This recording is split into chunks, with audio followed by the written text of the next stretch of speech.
বঙ্গবন্ধু শেখ মুজিবুর রহমানের ৭ই মার্চের ভাষণে উল্লেখিত অর্থনৈতিক, রাজনৈতিক ও সাংস্কৃতিক আন্দোলনকে মুক্তির আন্দোলন বলতে বোঝাচ্ছি এই যে উল্লেখিত মুক্তি ও ৬৬-এর ৬ দফার দাবি প্রতিষ্ঠার লক্ষ্যে আন্দোলন সংগঠিত হয় সেটিকে এবং শেষ হয়েছে বলতে বোঝায় ১৯৭১ সালের ১৬ই ডিসেম্বর এক রক্তক্ষয়ী সশস্ত্র সংগ্রামের মাধ্যমে আমরা আমাদের সেই কাঙ্ক্ষিত মুক্তি অর্জন করেছি।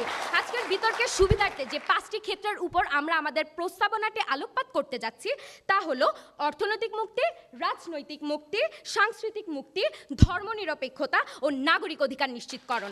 প্রথমেই চলে যাচ্ছে অর্থনৈতিক মুক্তির দিকে। সেন্টার ফর পলিসি ডায়ালগের নির্বাহী পরিচালক ফাহমিদা খাতুন নিরীক্ষা করে দেখিয়েছেন ১৯৭৩-এ পার ক্যাপিটা ইনকাম ছিল ৩%, পরবর্তীতে তা ২৩ গুণ বৃদ্ধি পেয়ে হয়েছে ৬৯%।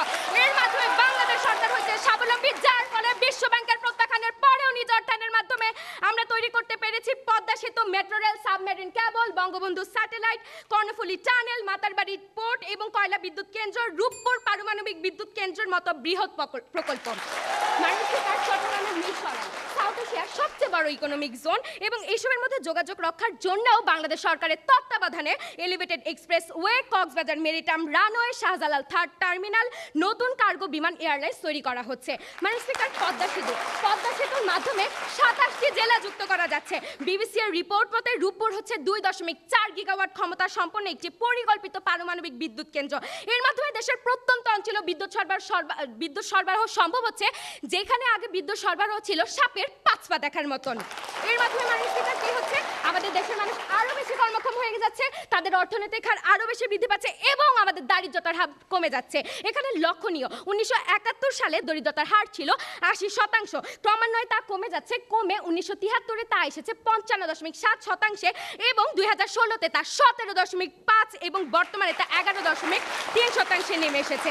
গ্লোবাল হাঙ্গার ইন্ডেক্সের রিপোর্ট অনুযায়ী বাংলাদেশ এক বছরের মধ্যে ১৩ ধাপ এগিয়ে ১০৭ দেশের মধ্যে ৭৫-এ, যার ফলে সাধারণ জনগণের ক্রয় ক্ষমতা বাড়ছে, পুষ্টিকর খাদ্য কেনার প্রবণতা এবং তাদের আয়ু বৃদ্ধি পেয়ে হয়েছে ৭৩.৪ বছর, যা ভারত ও পাকিস্তান থেকে অনেক বেশি। ২০১০-এ গৃহহীনের সংখ্যা ছিল ৩১.৫, ২০১৬-তে তা কমে ২৪.৩ এবং বর্তমানে তা ৫.২-এ নেমে এসেছে।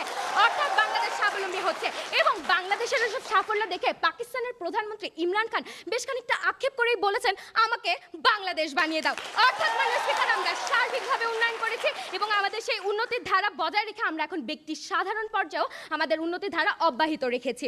মাননীয় স্পিকার, ১৯৭১ সালে আমেরিকার একজন অর্থনীতিবিদ বলেছিলেন, যদি বাংলাদেশের উন্নয়ন সম্ভব হয় তাহলে নাকি পৃথিবীর যে কোনো দেশের উন্নয়ন সম্ভব। এবং মাননীয় স্পিকার, বর্তমানে আমার দেশের সরকার তা করতে সক্ষম হয়েছে, আমার দেশের সরকার মনের মুখে ফুল ফুটেছে।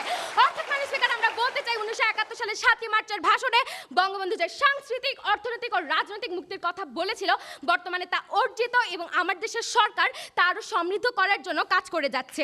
মাননীয় স্পিকার, বাংলাদেশে এখন খালি পায়ে মানুষ দেখা যায় না। বাংলাদেশে এখন বাস্তবে কবিতায় কুড়িঘর থাকলেও বাস্তবে কোনো কুড়িঘর দেখা যায় না।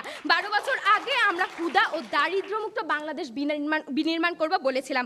আমরা ক্ষুধাকে ইতিমধ্যে জয় করতে সক্ষম হয়েছি। এখন মাননীয় স্পিকার, রাস্তাঘাটে বা গলিতে বাড়িতে আমাকে একটু বাসি ভাত দেন না বলতে শোনা যায় না। অর্থাৎ মাননীয় স্পিকার, আমরা সেই বাসি ভাতের সমস্যা বা অন্যান্য সমস্যার সমাধান আমাদের জননেত্রী শেখ হাসিনা গত ১২ বছরের মধ্যেই করতে সক্ষম হয়েছে। তাই সকল তত্ত্ব পরিসংখ্যান থেকে আজকে এটি সুস্পষ্টভাবে প্রমাণিত হচ্ছে যে আমরা আমাদের অর্থনৈতিক মুক্তি পেয়ে গিয়েছে এবং সেই অর্থনৈতিক মুক্তি পাওয়ার পরে আজকে আমাদের দেশ এই পর্যায়ে এসেছে এবং সেখান থেকেই আমরা দেশকে সমৃদ্ধ করার জন্যই বর্তমানে আরও এগিয়ে যাচ্ছি। তাই আমি আজকে গর্ব সহকারে এই বলে শেষ করতে চাই যে, আকাশ তুমি সরে দাঁড়াও, আমি মাথা তুলে দাঁড়াবো।